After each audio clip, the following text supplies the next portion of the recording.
অবশ্যই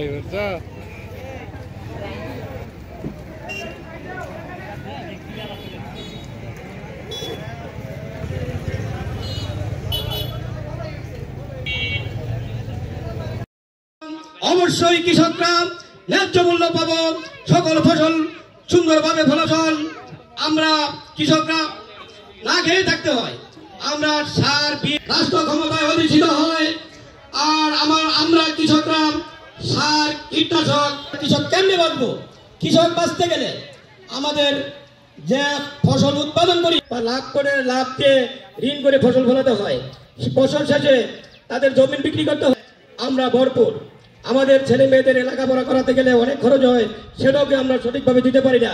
কাজ করিয়ে কিন্তু আমরা ন্যায্য মূল্য পাচ্ছি না। তাই আমি সকলের কাছে এই অনুরোধ করব, দলের হাতকে শক্তিশালী করে আর আমাদের ফুলবাড়িয়া উপজেলার 4.5 লক্ষ এখন আর সেটা হচ্ছে না, এখন আর সেটা কেউ কাজ করতে চাচ্ছে না।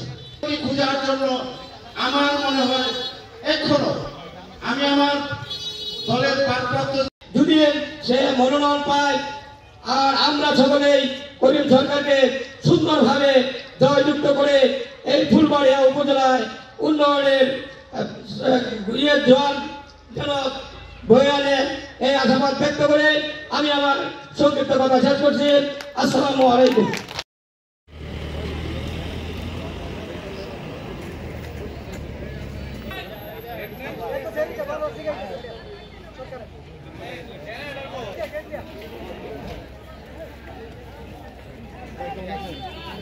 আপু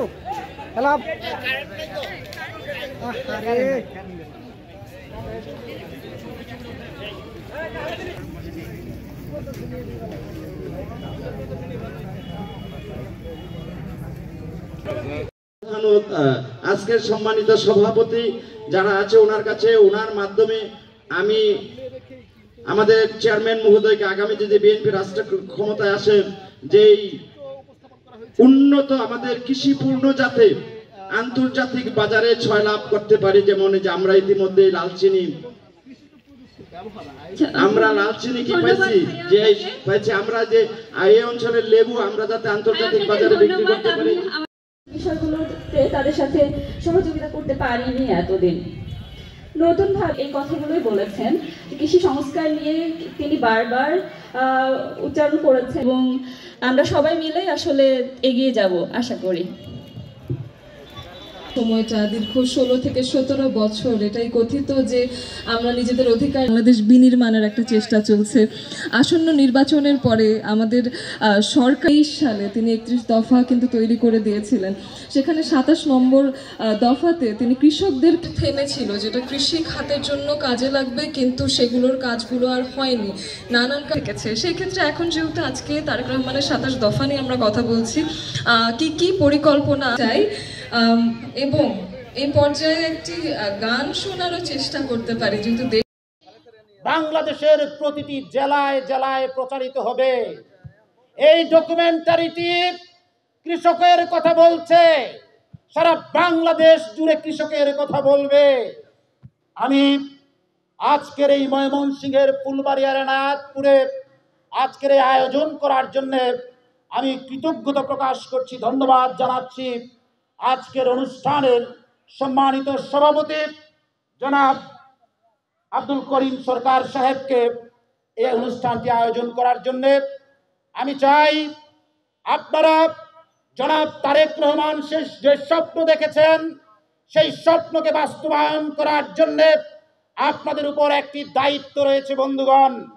সে দায়িত্ব কি? সে দায়িত্ব হচ্ছে আগামী দিনের যে নির্বাচন আসছে, 2026 সালের ফেব্রুয়ারিতে যে নির্বাচন হবে, আপনারা গত 15 বছর 7 মাস যে ভোট দিতে পারেননি, আপনারা আপনাদের ভোটের মাধ্যমে, আপনাদের ম্যান্ডেটের মাধ্যমে জনাব তারেক রহমানের স্বপ্নকে বাস্তবায়ন করার জন্য ধানের শীষে ভোট দিবেন। আপনারা কি রাজি আছেন? ইনশাআল্লাহ আমরা জনাব তারেক রহমানের নেতৃত্বে একটি অসাম্প্রদায়িক, একটি সুন্দর, একটি সমৃদ্ধ বাংলাদেশ গড়ার প্রত্যয় নিয়ে আপনাদের কাছ থেকে বিদায় নিচ্ছি। আবার দেখা হবে ইনশাআল্লাহ। বাংলাদেশ জিন্দাবাদ, বাংলাদেশ জাতীয়তাবাদী দল জিন্দাবাদ। বাজারে কৃষিকতার আঞ্চলিক প্রদর্শনী অনুষ্ঠান অনুষ্ঠিত হতে যাচ্ছে। এটি মূলত আমাদের আগামী দিনের ভাবী রাষ্ট্রপ্রধান, যিনি কৃষকের চিন্তা চেতনা করে থাকেন, কৃষকের উন্নয়ন সাধন করার জন্য যত প্রকার আছে উনি করে থাকেন। তারই ধারাবাহিকতায় আজকে সে 31 দফার 27 দফা বাস্তবায়নের আলোচনায় আমাদের এই অনুষ্ঠান। এখানে সবচেয়ে আমি গর্বিত এবং অনুপ্রাণিত। আজকে যে আমাদের নেতা তারেক রহমান সাহেব যে রাষ্ট্র মেরামতের বা রাষ্ট্র সংস্কারের 31 দফা দিয়েছেন, ওই 31 দফার মধ্যে 27তম দফা হচ্ছে কৃষকদেরকে নিয়ে। উনি ভবিষ্যতে ক্ষমতায় গেলে সংস্কারের 27তম দফার পূর্ণ বাস্তবায়ন করবেন এবং পূর্ণ বাস্তবায়ন হলেই এদেশের কৃষক সমাজ তাদের ন্যায্য মূল্য পাবে। তাদের যে ঘাম ঝরিয়ে যে সারা দেশের মানুষের মুখে খাবারের ব্যবস্থা করেন তারও মর্যাদা বৃদ্ধি পাবে। ওনার এই চিন্তাধারা ভবিষ্যতে বাস্তবায়িত হোক এই প্রত্যাশা করি আজকের এই সমাবেশ থেকে। এটাই প্রত্যাশা করি আপনার মাধ্যমে সকলেই জানতে পারুক। এবং আমি ফুলবাড়ির একজন কৃষক। আজকের এই অনুষ্ঠানের কৃষি কথা বলার অনুষ্ঠানের যে আমরা কৃষকরা এত মূল্যায়ন পাবো তা কখনো ভাবি নাই। আজকের এই অনুষ্ঠানে কৃষি কথা বলার অনুষ্ঠানের প্রধান অতিথি, বিশেষ অতিথি হলাম আমরা কৃষকরা। আমার ব্যক্তিগত জীবনে আমি কখনো দেখি নাই যে সাধারণ কৃষক আমরা এত মূল্যায়ন কোথাও পেয়েছে। আজকে যে আমরা কৃষক, আমরা এই অনুষ্ঠানের বিশেষ অতিথি হিসাবে ছিলাম, আমার সাথে অনেক কৃষক ছিল। আজকে এই ফুলবাড়িয়ার সকল কৃষক আমরা আজকের এই অনুষ্ঠানের মাধ্যমে ধন্যবাদ জানাচ্ছি আমাদের দেশনায়ক তারেক রহমান সাহেবকে, যিনি আমাদের কৃষকদের জন্য এত বড় একটা অনুষ্ঠানের আয়োজন করেছেন এবং কি কৃষকদেরকে এত বড় মূল্যায়ন করেছেন। ফুলবাড়িয়া উপজেলার তথা ময়মনসিংহ অধীনে 9 নং এনায়েতপুর ইউনিয়নের আজকে যে আমাদের কৃষি কথা অনুষ্ঠানটি ছিল মোহাম্মদ আব্দুল করিম সরকারের মাধ্যমে আমাদের প্রধান অতিথি হিসেবে ছিলেন হাবিবুর রহমান এবং আশিক ভাই বিশেষ অতিথি, আমাদের করিম সরকার সভাপতি ছিলেন। আজকের যে অনুষ্ঠানটি হইল আমাদের ফুলবাড়িয়ার মাটি বিএনপির ঘাঁটি হিসেবে আজকের অনুষ্ঠানটি সাফল্য হয়েছে।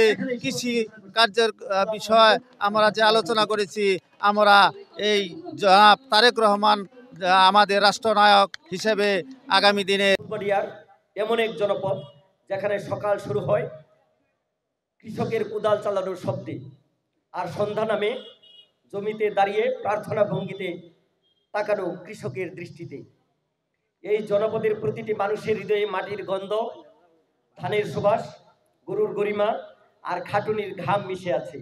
কিন্তু বন্ধুগণ, সেই কৃষকই কি পাচ্ছেন রাষ্ট্রীয় মর্যাদা? দুঃখজনক হলে বলতে হয় আজও তারা রয়ে গেছেন উৎপাদনের নায়ক, অথচ রাষ্ট্রীয় সুবিধার প্রান্তিক ভুক্তভোগী হিসেবে। তারেক রহমানের 31 দফার 27তম দফা কৃষকের জন্য ন্যায্যতা ও নতুন প্রতিশ্রুতি। এই বৈষম্য দূর করতে বাংলাদেশ জাতীয়তাবাদী দল যে রূপরেখা দিয়েছে তা শুধু কাগজে কলমে নয়, এটি বাস্তবায়নের জন্য একটি রাজনৈতিক ও নৈতিক দায়বদ্ধতা। জনাব তারেক রহমান তার রাষ্ট্র সংস্কারের 31 দফার মধ্যে 27 নম্বর দফায় বলেছেন, কৃষি ও কৃষকের অগ্রাধিকার রাষ্ট্রীয়ভাবে নিশ্চিত করতে হবে। এই দফা বাস্তবায়ন করতে হলে কৃষকের ন্যায্য দামে নিশ্চয়তা, সুলভ ও দুর্নীতিমুক্ত কৃষি ঋণ, আধুনিক কৃষি প্রযুক্তির সহজ প্রাপ্তি, প্রাকৃতিক দুর্যোগে সরকারি সহায়তা, গড়ে তোলা হবে স্থানীয় পর্যায়ে কৃষি বাজার ও সংরক্ষণ ব্যবস্থা। এই প্রতিটি উদ্যোগ ফুলবাড়িয়ার মতো কৃষি প্রধান জনপদের জন্য আশীর্বাদ হয়ে উঠবে ইনশাল্লাহ। কৃষি কথার ডকুমেন্টারি যেটি প্রজেক্টরের মাধ্যমে আপনারা দেখতে পেয়েছেন, সেই ডকুমেন্টারি মাঠের মানুষদের কণ্ঠস্বর হিসেবে চিহ্নিত হয়েছে। আজ আমরা যে ডকুমেন্টারি দেখলাম তা শুধু তথ্য নয়, এটি আমাদের চেনা কৃষকদের গল্প। আজকের প্রধান আলোচক অত্যন্ত হৃদয়গ্রাহীভাবে যে গল্প আমাদের এই ডকুমেন্টারিতে তুলে ধরেছেন, একজন কৃষক কিভাবে সকালে ফজরের আগেই জমিতে গিয়ে কাজ শুরু করেন, সার নিয়ে হয়রানির শিকার হন, ফসল বিক্রি করতে গিয়ে দালালের ফাঁদে পড়েন। এই বাস্তবতা আমাদের চোখ খুলে দেয়। এই ডকুমেন্টারির প্রতিটি দৃশ্য যেন ফুলবাড়িয়ার প্রতিটি কৃষকের মুখপাত্র। আমার প্রতিশ্রুতি, আমি বীর দর্পে আপনাদের সম্মুখে ঘোষণা করছি, আমি কৃষকের পাশে থাকব। মাটি ও মানুষের রাজনীতি করব। আমি করিম সরকার যদি আল্লাহর রহমতে আপনাদের সেবা করার সুযোগ পাই, তাহলে এই ফুলবাড়িয়ার প্রতিটি কৃষকের জন্য ন্যায্য অধিকার নিশ্চিত করতে আজীবন ভর আমি কাজ করে যাব ইনশাল্লাহ। আমি রাজনীতি করব মাটির মানুষের জন্য, গরিব কৃষকের জন্য। তারেক রহমানের যে চিন্তাধারা, যে রাষ্ট্র কাঠামো সংস্কারের যে 31 দফা, সেই 31 দফার সামনে রেখে শহীদ রাষ্ট্রপতি জিয়াউর রহমানের আদর্শকে বুকে ধারণ করি।